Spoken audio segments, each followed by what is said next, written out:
Hello everyone, now we are moving ahead and this is the most important part of this chapter, the study of your enzymes. Enzymes इतने important catalyst होते हैं हमारी body में, वो हमारी body के reactions को भी कंट्रोल करेंगे इनडायरेक्टली, वो आपके इनडायरेक्टली क्या डायरेक्टली वो आपके मेटाबॉलिज्म को कंट्रोल करेंगे। यहाँ पर आपको नोबेल प्राइज मिलने वाले भी बहुत से लोगों के नाम सुनने को मिलेंगे। हमारी बॉडी के इतने सारे रिएक्शंस में इन्वॉल्व रहेंगे कि इनके नाम हमें हर कई चैप्टर्स के अंदर आपको बार बार छोटे मोटे नाम मिलते रहेंगे। दूसरी बात, सिलेबस में जो आपको पार्ट दिया हुआ है बायोमोलिक्यूल्स का, तो उसमें हमने जो 3-4 बायोमोलिक्यूल्स देखे, कौन से 4 biomolecules we have studied? Carbs, that is carbohydrates, proteins, lipids and your nucleic acids. After that your enzymes are most important, 5th part, और एक डिस्कशन शॉर्ट वाला रहेगा मेटाबॉलिज्म और विटामिन का आपका। बट एंजाइम्स वाला डिस्कशन एक अपने आप में इंपॉर्टेंट इसीलिए क्योंकि इस पार्ट से एक क्वेश्चन हर बार पूछा जा सकता है। ठीक है, तो हमें एंजाइम वाला पार्ट अच्छे से करना है क्योंकि ये थोड़ा सा लगता अपने को मुश्किल बट है बहुत ही आसान वाला part. Okay, so let's start with the enzymes. So again we will study it under various headings. इसको हम पहले इसकी डिस्कवरी की बात करूंगा मैं, डिस्कवरी के बाद इनके जनरल कैरेक्टर्स क्या रहते हैं, टाइप्स क्या रहते, बनते कैसे एंजाइम्स, उनका फॉर्मेशन, उनकी वर्किंग के मैकेनिज्म और उनका क्लासिफिकेशन, और अल्टीमेटली फिर उनके अंदर कुछ उनके फंक्शंस हो गए। सो एक बहुत बड़ा डिस्कशन है। सो 2-3 लेक्चर्स में हम इसको कंप्लीट करने की कोशिश करेंगे। Let's see first of all what are enzymes. So as the word en means within, enzyme, zyme means yeast. Zyme word का मतलब रहता है यीस्ट। यीस्ट का नाम सभी ने सुना होगा, खमीर। Yeast cells they are used to make cheese etcetera. Fermentation में प्रोसेस में सबसे इंपॉर्टेंट रहते हैं yeast cells. This is a fungus, unicellular fungus है एस्कोमाइसेट्स की। सो ज़ाइम मतलब यह यीस्ट। सो सबसे पहले शुरुआत अगर की है तुमने तो the term enzyme was coined by Kuhne. Okay, जबकि the term was simply coined by Kuhne, and second the name enzyme was given by Kuhne. उन्होंने नाम दिया एंजाइम वर्ड अराउंड इन 1878, इसके आसपास उन्होंने दिया था वो नाम। But this term was used extensively, और उसके बारे में अच्छे से नाम पढ़ा, एंजाइम वर्ड का मीनिंग समझा के दिया, बाय बकनर, एडवर्ड बकनर। ठीक है, विलियम कुने, एडवर्ड बकनर उनके नाम। सो बकनर ने he coined the term enzyme, discovered enzyme in the yeast cells. He discovered enzymes in yeast cells.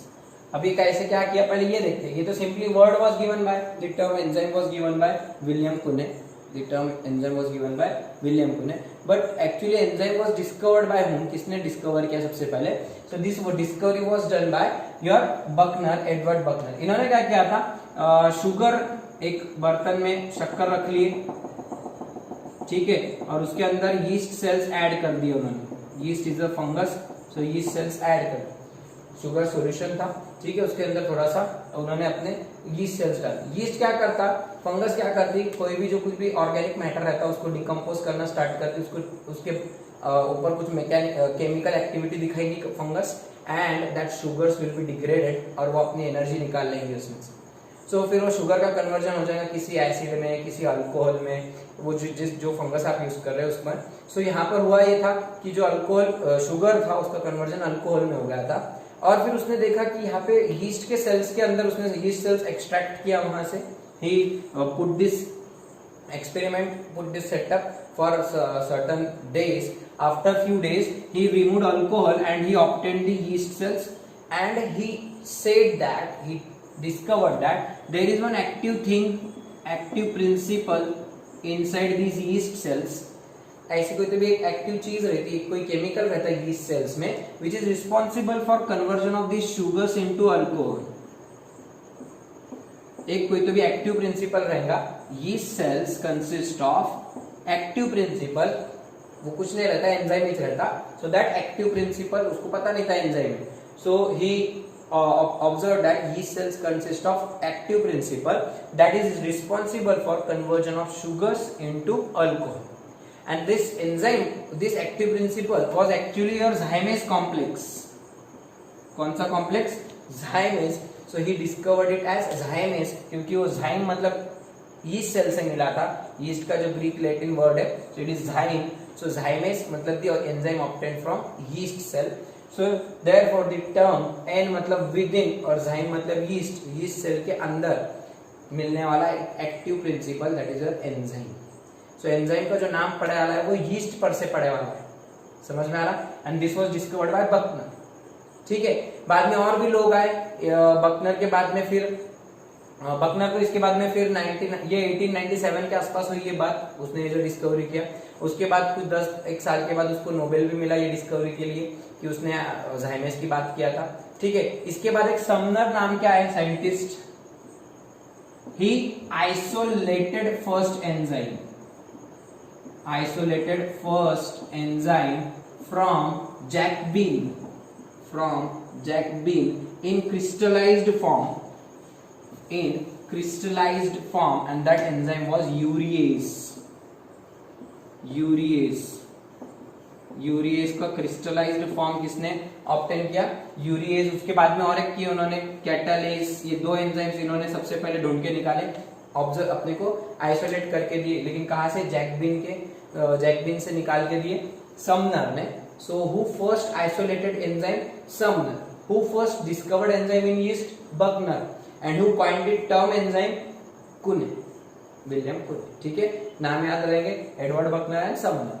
सो ये तीनों को फिर बाद में इनको भी फिर ये यूरिएज और कैटालिस्ट डिस्कवरी के लिए नोबेल मिला। इसके बाद और कुछ लोग आए, जैसे कि कुछ नाथन्स वगैरह, अल्टमन वगैरह, उन लोगों ने भी फिर काम किए। उन्होंने तो और भारी भारी के एंजाइम्स ढूंढ के निकाले बायोटेक्नोलॉजी से रिलेवेंट, तो उनको भी फिर फिजियोलॉजी का नोबेल वगैरह 1946-7 के आसपास में मिला, 70s के आसपास नोबेल में। एंजाइम्स में डिस्कवरी होने की वजह से इतनी ज्यादा रिसर्च को एक स्पीड मिल गई, तो उसकी वजह से एंजाइम्स की स्टडी बहुत इंपॉर्टेंट होने लगी, और फिर इसलिए इन लोगों को देखो एंजाइम से रिलेटेड ही नोबेल मिला है। ओके, सो यहाँ पे पहला बंदा था बकनर और ये समनर जिनको नोबेल मिला, और उनके बाद और लोगों को भी 2-3 लोगों को नोबेल मिला, ठीक है। अपने उनकी जरूरत नहीं, अपने 3 इंपॉर्टेंट नाम याद रखने। वैसा देखा जाए तो लुईस पास्चर ने भी फिर 19th सेंचुरी मतलब ये कुने के पहले बोला था कि अपनी बॉडी में कोई तो भी वाइटल फोर्स रहता होगा जो रिएक्शंस को कैरी आउट करता हो। There must be a vital force that carries out life reactions in life forms. So उसको पता नहीं था कि वो एंजाइम्स रहते, लेकिन उसका ऐसा बोलना था कोई तो भी रहता होगा अंदर ऐसे chemical, vital force word use किए थे उन्होंने, लुईस पास्चर पास्चराइजेशन की टेक्निक जिन्होंने डिस्कवर किए थे। सो उसके बाद पुणे आया, पुणे ने बोला वो वाइटल फोर्स एंजाइम रहता होगा, फिर इसने डिस्कवर करके बताया उसको यीस्ट सेल में, और इसने आइसोलेट करके बताया जैकबिन से। समझ में स्टेप्स कैसी? लुईस पास्चर था, उसके बाद पुणे, फिर बकनर और Sumner. So this is about the discovery of enzymes and the term and the isolation of enzymes. Okay, now there are 2 types of enzymes. The enzymes which work, कहाँ पे work करते, produce कहाँ पे होते, उसके हिसाब से एंडो एंजाइम्स और एक्सो एंजाइम। एंडो मतलब these are the enzymes which are produced by one cell. ये सेल है, इसमें यहाँ पे ये एंजाइम था, this is nucleus. Enzymes are actually protein like proteins, peptide समझ के चलो। ओके, तो एक प्रोटीन तैयार हुआ राइबोसोम में, वो प्रोटीन की प्रोसेसिंग होगी, एक मैच्योर एक वर्किंग एंजाइम तैयार। सो ये एंजाइम यहाँ पर प्रोड्यूस होगा, और फॉर एग्जांपल क्लोरोप्लास्ट है, ये प्लांट सेल है। Chloroplast is the site of photosynthesis. So for example ये जो एंजाइम है क्लोरोप्लास्ट में प्रोड्यूस हुआ और क्लोरोप्लास्ट में ही काम कर रहा है। It is showing its activity within the chloroplast only, within the same cell, वो सेल के बाहर नहीं जा रहा, वही का वही पे काम कर रहा है। सो ओरिजिन जिस सेल में हुआ, the enzyme is originated in this cell and it is working in this same cell. काम कहां पर कर रहा है? उसी सेल के अंदर कर रहा है। That enzymes are known as endo enzyme. Endo मतलब within, right? So the enzyme which are produced in a cell and they work within the same cell. So they are called endo enzymes. Okay, for example, enzymes for your photosynthesis, enzymes for respiratory cycle, for example your glycolysis, ETS, mitochondria के enzymes, they are also cytoplasm में के enzymes, glycolysis वाले, they are produced there and they work there only, वही के वही पे काम करते हैं, ठीक है। But there are some enzymes, there are the enzymes which are produced in one cell, वो produced तो यहाँ पे होंगे, for example आपके डाइजेस्टिव एंजाइम्स जैसे कि स्टमक, गैस्ट्रिक ग्लैंड्स रहते स्टमक में, लेफ्ट साइड में, सो स्टमक, उसमें गैस्ट्रिक ग्लैंड्स जो एंजाइम तैयार करेंगे वो बाहर छोड़ देंगे, they will release them outside the cell, और वो बाहर जाके ट्रैक के अंदर आपकी जो इंटेस्टाइन वगैरह है वो पूरा ट्रैक जो रहेगा आपका डाइजेस्टिव ट्रैक, तो ट्रैक में एक्शन बताएंगे। समझ में आ रहा क्या है? They are produced by one cell but they show action outside that cell at some other site, बाहर outside that cell and not at the point of origin. The enzymes which are produced in one cell, produced by a cell, but work outside that cell. They are produced in a cell and work within the same cell. लिख लो, they are produced by a cell and work within the same cell. Endoenzymes. और यहाँ produce के बाहर काम करेंगे, जैसे कि अपन हो गए इंडियंस में कैसे आप हो गए, मैं हो गया, हम भारत में पैदा हुए और भारत में ही काम कर रहे हैं। We are produce in India, we are born in India and we are working in India only. मरे तक भी यही रहेंगे बहुत से लोग। तो जो लोग इंडिया में रह के, इंडिया में पैदा होकर इंडिया में काम कर रहे हैं वो एंडो एंजाइम्स। जो इंडिया में पैदा होकर बाहर जाते दूसरे देश में, अमेरिका वगैरह चले जाते, वहां काम करते एक्सो एंजाइम्स। समझ रहे हैं? ओके, सो इसके एग्जांपल फंगल एंजाइम्स। फंगस भी क्या करती, सड़ी गली चीजों को डिस्ट्रॉय करने के लिए, डिग्रेड करने के लिए। मशरूम्स आपने कचरे में देखा होगा, जो कुछ भी कचरा सड़ते रहता है, लकड़ी वगैरह, पत्तियां वगैरह, लीव्स वगैरह, सो उनके ऊपर जो मशरूम्स आते, सो फंगस कैसा करते, fungus are very important organisms. They are important why, because they help in cleaning the ecosystem. कचरा नहीं होने देते, कचरे को डिग्रेड कर देते। डिग्रेडेशन से वहाँ पे घान साफ हो जाती, पूरे मिनरल्स रिसाइकल हो जाते और फिर जो एरिया रहेगा वो साफ सुथरा है। फंगस आ जाते, वहाँ पे फंगस उनका न्यूट्रिशन कैसा लेते, they will secrete some enzymes outside the cells. वो वहाँ पे कचरे पे वो एंजाइम्स फेंक देते, वो एंजाइम्स से वजह से फिर वो जो कुछ भी कचरे में सेल्यूलोज रहेगा उसका ब्रेकडाउन होकर ग्लूकोज बन जाएगा and fungus will absorb it. This is called extra cellular digestion. Cell के बाहर डाइजेशन और फिर खाने का एब्जॉर्प्शन। अपन कैसा करते हैं, अपन खाते और अंदर ही डाइजेस्ट करते, अपना इंट्रा सेल्यूलर डाइजेशन है और एब्जॉर्प्शन अंदर ही होता। फंगस ऐसा नहीं करते, फंगस बाहर एंजाइम सीक्रेट करेंगे कचरे पे, उसके फिर डाइजेशन वहीं पे होगा, वो एंजाइम्स एक्टिविटी बताएंगे बाहर और फिर फंगस उसको एब्जॉर्ब करेगा। This is called extra cellular digestion. Fungus बहुत यूनिक रहता है, अपन देखेंगे बायोलॉजिकल क्लासिफिकेशन में। But fungal enzymes they work in this same. Bacterial enzyme, bacteria भी ऐसी करते, चीजों को बाहर डिग्रेड करते और फिर उसको एब्जॉर्ब कर लेते। ठीक है, so they are exo enzymes. Fungal and bacterial enzymes are generally exo enzymes. Digestive enzymes are here digestive enzymes are also exo enzymes, but इधर कौन से एंजाइम्स आएंगे, क्लोरोप्लास्ट के फोटोसिंथेसिस वाले enzymes for photosynthesis, enzymes for respiration, glycolysis, electron transport system ETS, they are endo enzymes. Okay, दो type समझ में, discovery के बाद दो basic types. Now let's see the properties of enzymes. Properties of enzymes मतलब वो enzymes रहते क्या, उनका काम क्या रहता, कैसे रहता, और इसी में मैं आपको उनकी डेफिनेशन भी बताने वाला हूँ। अभी एंजाइम बहुत बड़ कर दिया, बट अभी तक मैंने आपको डेफिनेशन ही नहीं बताया। पहली बार हुआ ऐसा, अदरवाइज मैं पहले डेफिनेशन बताता और फिर वो चीज एक्सप्लेन करता। But now let's see the actual what are enzymes. So first definition ही बन जाएगी उसकी, enzymes are the biocatalysts. Enzymes are biocatalysts. Enzymes are biocatalysts which generally accelerate or increase the rate of metabolic या biological reaction. Metabolic or biological reaction. Enzymes are biocatalysts. पहले तो catalyst word का meaning याद करो जरा, chemistry में आपने सुना है कई बार। Catalyst, hydrogen gas, nickel, platinum, palladium, right. फिर अपना ड्राई ईथर मीडियम और बहुत सारे कैटलिस्ट आपने केमिस्ट्री में सुने वाले हैं। मुझे कोई उसमें कोई ज्यादा उधर डाउट नहीं, आपका केमिस्ट्री में हुआ वाला है। But any catalyst, what is a catalyst? Catalyst is a molecule, is a chemical that either increase or decrease the rate of chemical reaction, but it is not used in that reaction, it remains unused at the end of chemical reaction. वो बच जाता, वो खुद कुछ काम नहीं करता, बस वो रिएक्शन फास्ट कर देगा या स्लो डाउन कर देगा। दोनों प्रकार के कैटलिस्ट है। ओके, सो बढ़ा देगा रिएक्शन को, फटाफट होगी रिएक्शन। कैटलिस्ट आने के बाद रिएक्शन जल्दी हो जाती, कैरी आउट, जिससे अपना टाइम बच जाता। राइट, मतलब कम टाइम में तुम ज्यादा काम करवा के ले सकते, so they are called catalyst. But at the end they remain unused, खुद इन्वॉल्व नहीं होते रिएक्शन में, खुद यूज नहीं होते, एट द एंड अपने कैटलिस्ट वापस मिल जाते। तो ऐसे जो केमिकल्स है उनको बोलते हैं केमिकल कैटलिस्ट।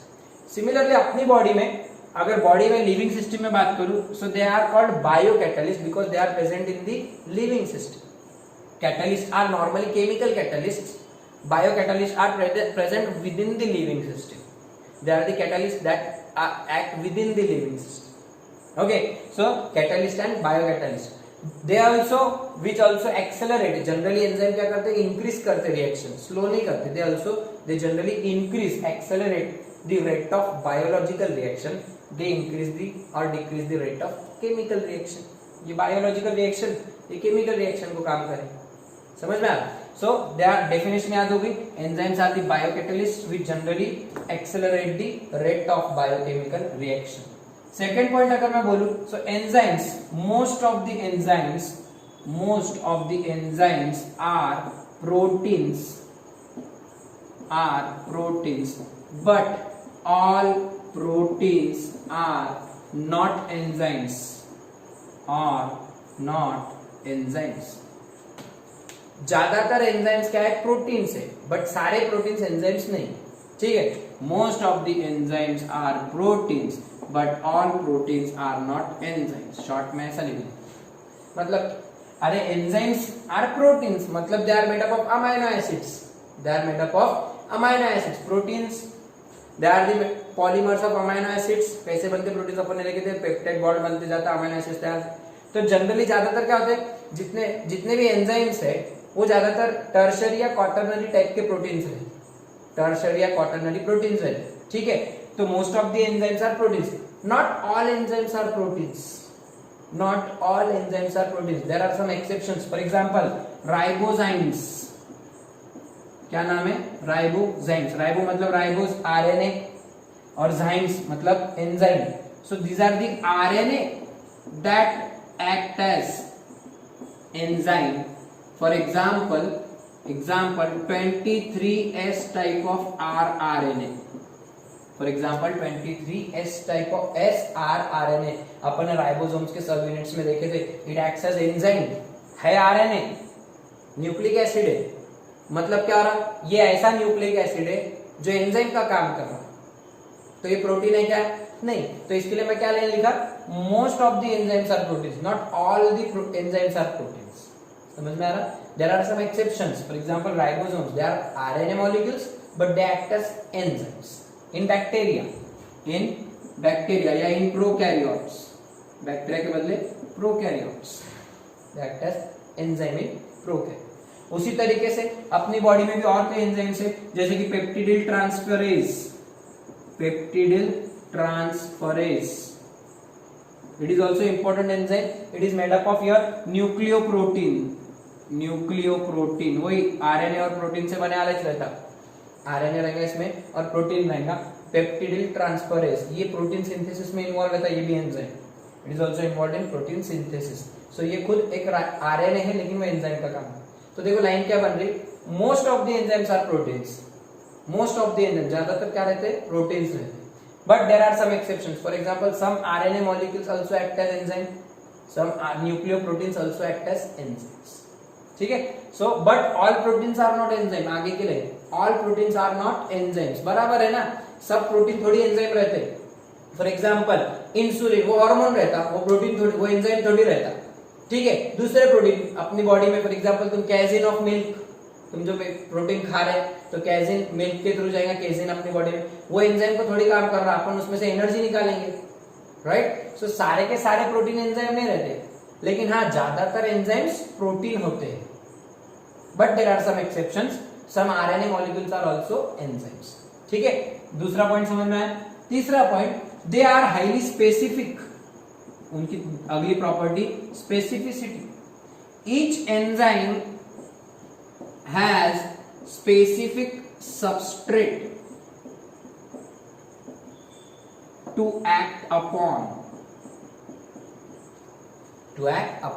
मतलब हर एंजाइम एक स्पेशल चीज पे ही काम करेगा, वो हर रिएक्शन में कैटालिस्ट बोल के काम नहीं करता। जैसे कि यूरिया इसका ब्रेकडाउन करने के लिए तुमको लगेगा यूरिएज, यूरिया का ब्रेकडाउन होगा यूरिएज। वैसे ही सुक्रोज, उसका ब्रेकडाउन करने के लिए लगेगा तुमको सुक्रेज, दूसरा नाम उसका इनवर्टेज। एंजाइम के नाम के आखिरी में जनरली एज वर्ड आता है, ASE. So sucrose sugar disaccharide, it is made up of GF, glucose plus fructose.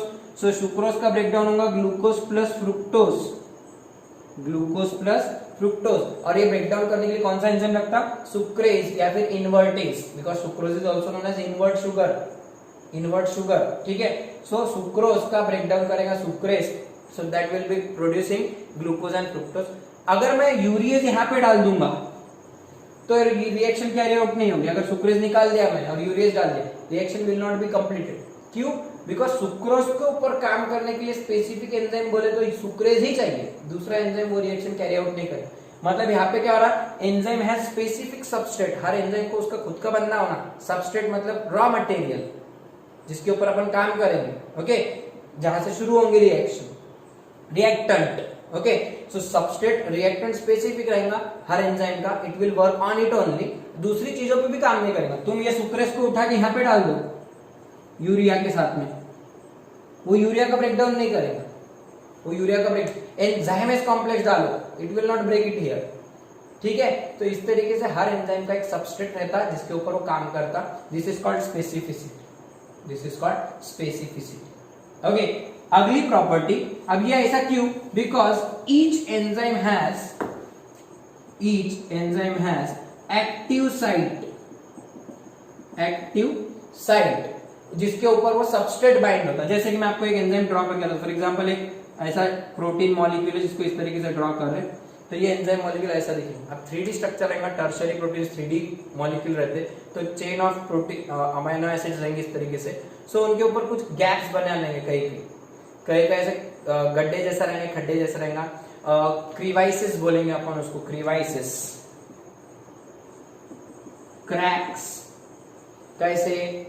पहले इमेजिन करो, अमीनो एसिड दोनों में चेन बनाओ, बॉन्ड बनाओ, पेप्टाइड बॉन्ड, राइट। तो अमीनो एसिड एक चेन बनाओ, long chain of amino acid is your protein, okay. उसको बंडल बनाओ, उसको लपेटो इस तरीके से, किसी भी तरीके से अमीनो एसिड ऐसा रख दो, ठीक है।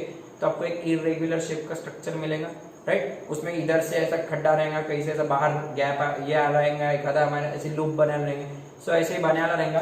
सो वो जो अमीनो एसिड रहेगा आपका एंजाइम पूरा जो बनेगा, सो कहीं से ऐसा ऐसा ऐसा, कहीं से बाहर, बड़ा छोटा, तो 3D स्ट्रक्चर कैसा अजीब रहेगा, पत्थर के जैसा, एक इरेगुलर रॉक के जैसा, राइट। तो ये जो गैप्स बन रहे, दीज आर कॉल्ड क्रीवाइसिस, ओके। तो एक ऐसा स्पेशल गैप रहेगा हर एंजाइम में, फॉर एग्जांपल ऐसा एक गैप है, मैं उसको और सिंप्लीफाई करके आपको बताता। ये एंजाइम है,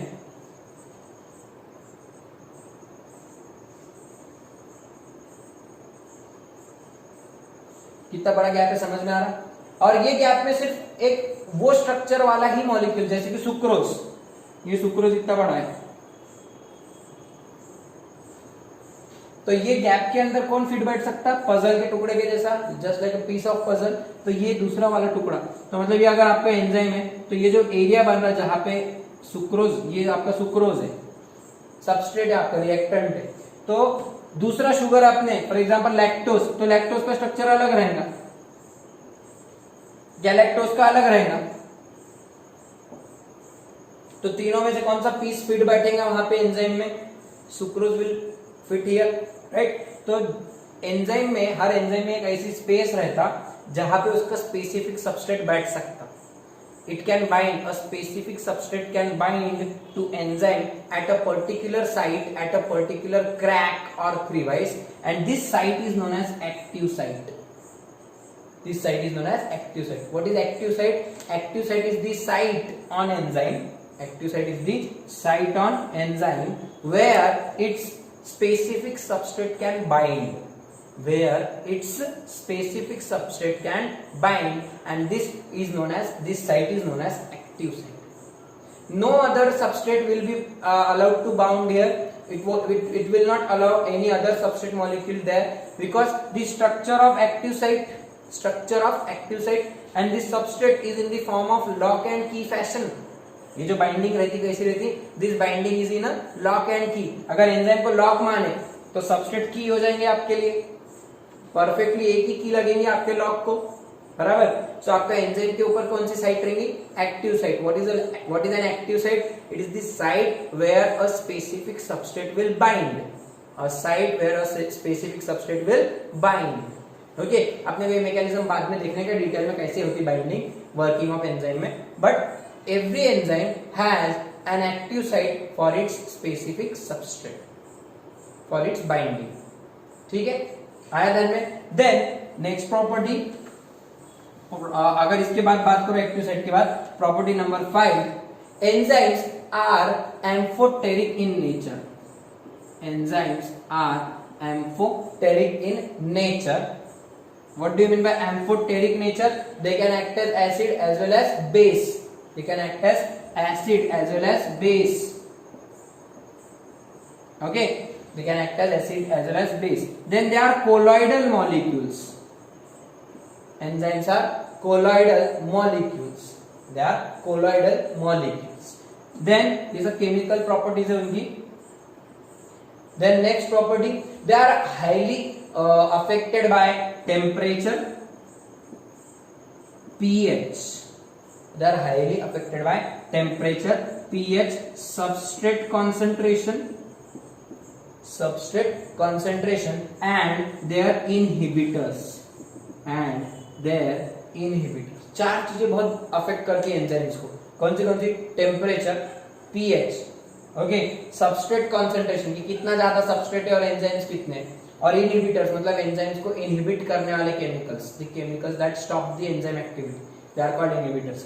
ये बीट अपने को लास्ट में फिर से देखना है, the factors affecting enzyme activity, तो इनको बाद में देखूंगा, बट प्रॉपर्टीज में क्या ऐड करना है, enzymes are affected by temperature, pH, substrate concentration and the inhibitors. Okay, let's come to next one. Enzymes work in a narrow range of optimum conditions. Optimum मतलब एक मीडियम कंडीशन, एक ऐसी condition जहां पे सबसे अच्छा काम कर सकते हैं। फॉर एग्जांपल आपकी बात करता पहले अपनी ह्यूमन बीइंग की। अपन रहते जालना में, ठीक है, जालना में ना बहुत ज्यादा गर्मी रहती राजस्थान जैसी, ना बहुत ज्यादा ठंड रहती हिमाचल या फिर जम्मू कश्मीर जैसी, करेक्ट।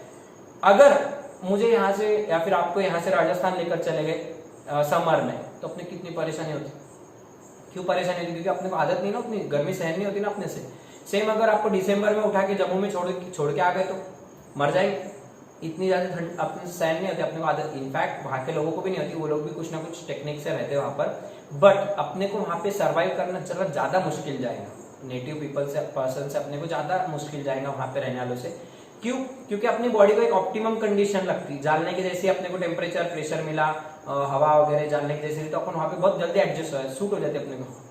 मतलब अपन इन जो कंडीशंस में रह रहे हैं जहां पे अपन मैक्सिमम काम कर सकते हैं, अपनी मैक्सिमम एक्टिविटी रहती है, बराबर, उसको बोलने का ऑप्टिमम कंडीशन, बराबर। तो हर एंजाइम की ऑप्टिमम कंडीशन, जैसे कि every enzyme has optimum working, maximum working at your body temperature. Body temperature कितना रहता है normal body temperature? 37 degree Celsius. Means enzymes can work maximum, they can show maximum activity at 37 degrees. Okay, अगर आपका temperature बढ़ गया, 38 हो गया, 39 हो गया, फीवर आ गया आपको, तो आपके बॉडी के एंजाइम्स बिखर जाते हैं, परेशान हो जाते हैं कुछ एंजाइम्स। अरे यार टेम्परेचर बढ़ गया, मैं कैसे काम? क्योंकि होता क्या, टेम्परेचर बढ़ने से प्रोटीन डिसॉल्व होने लगता, टूटने लगता, ठीक है। 40-45 के ऊपर चले गया बॉडी का टेम्परेचर, मर जाएगा वो आदमी, मर जाएगा। इतना टेम्परेचर बोलते बहुत ज्यादा रहता है, इतना ज्यादा हाई फीवर, ब्रेन में भी चले जाता फीवर, मर सकते। सो अगर इतने ज्यादा हाई टेम्परेचर पे अगर कोई एंजाइम्स के अगर अपन एक्सपोज कर देंगे, so at high temperature for example above 45, at 45 and above, enzyme starts to degrade, denaturation, break down, okay. As well as at low temperature, 37 से कम, 30 से कम, 20 हो गया, 10 डिग्रीज, 20 से कम हो गया temperature, so below 20, okay, they get deactivated, enzymes get deactivated। 45 से ज्यादा हो गया तो डिस्ट्रॉय हो जाते, 20 से कम हो गया तो डीएक्टिवेट, डिस्ट्रॉय, डीएक्टिवेट, समझ रहा है। So therefore they need an optimum condition of working and that optimum temperature for working is 37. Similarly pH अगर 7 रहा, न्यूट्रल रहा, तो एंजाइम ज्यादा अच्छा काम करता है।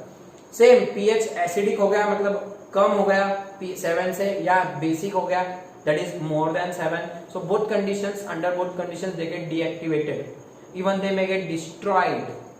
So temperature pH, ये बात बोला ना मैं कि टेम्परेचर लगता है उनको नॉर्मल काम करने को, pH लगता है। सो वो ये जो उनकी एक रेंज रहती काम करने की, 37 से 35 से लेके 42 45 तक काम करें, ठीक है। वही pH 5 to 7 5 to 8 तक काम कर लेंगे अच्छे से, लेकिन 5 से कम हो गया या 8 से ज्यादा हो गया तो काम बंद। इधर 20 से कम हो गया टेम्परेचर, 25 से कम हो गया टेम्परेचर, इधर भी बहुत कम ज्यादा हो गया टेम्परेचर, 45 से ज्यादा हो गया तो काम बंद।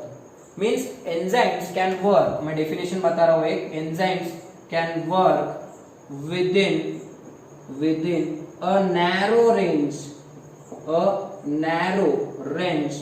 Of optimum temperature and pH. Enzymes can work within a narrow range, 5 to 7 5 to 8 एक रेंज हो गई, और 20 to 40 डिग्रीज ये दूसरी range. So they can work within a narrow range of temperature and pH, and this is known as enzyme optima. कौन सी माँ? Enzyme optima. What is enzyme optima? Enzymes can work within a narrow range of temperature and pH. It is called enzyme optima. समझ में आया? And lastly, the last one, enzymes remain unused, या फिर they just increase the rate of reaction. They just increase the rate of reaction. Second point, they cannot initiate reaction. They cannot initiate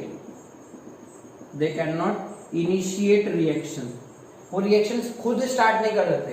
पहला जो reaction रहेगा, first substrate का जो conversion होगा, जैसे कि सुक्रोज का कन्वर्जन ग्लूकोज फ्रुक्टोज में होने वाला है, सो ये जो पहला कन्वर्जन है सुक्रोज को खुद करना पड़ेगा, वो ब्रेकडाउन खुद होगा। जब फर्स्ट रिएक्शन स्टार्ट हो जाएंगी उसके बाद जाके एंजाइम दूसरे से सेकंड पॉइंट से अपने रिएक्शन कैरी आउट कर सकते। कैटलिस्ट की खास बात रहती है, कैटलिस्ट खुद रिएक्शन चालू नहीं करके देते, वो रिएक्शन को बढ़ा सकते, ठीक है, स्पीड अप कर सकते, वो खुद रिएक्शन कभी भी इनिशिएट नहीं करते। This is all the chemical part, chemistry का पार्ट है आपका। अपने को बायो में सिर्फ इतना याद रखना है, enzymes they can not initiate the reaction, they just increase और speed up the reaction. They cannot themselves increase the reaction, start up the reaction, initiate the reaction. Instead, they just speed up or accelerate that chemical reaction. Okay, and hence they remain unused at the end of reaction. They remain unused. आखिरी में बच जाएंगे, use में नहीं आएंगे. So they remain unused at the end of chemical reaction. They can work at tremendously fast rate, उसके example अपन बाद में देखेंगे, ठीक है। बहुत ज्यादा स्पीड में काम कर सकते हैं, उनके प्रेजेंस में रिएक्शन कैसे स्पीड अप होती है वो आपको मैं मैकेनिज्म ऑफ एंजाइम एक्टिविटी के टाइम पे बता दूंगा, ठीक है।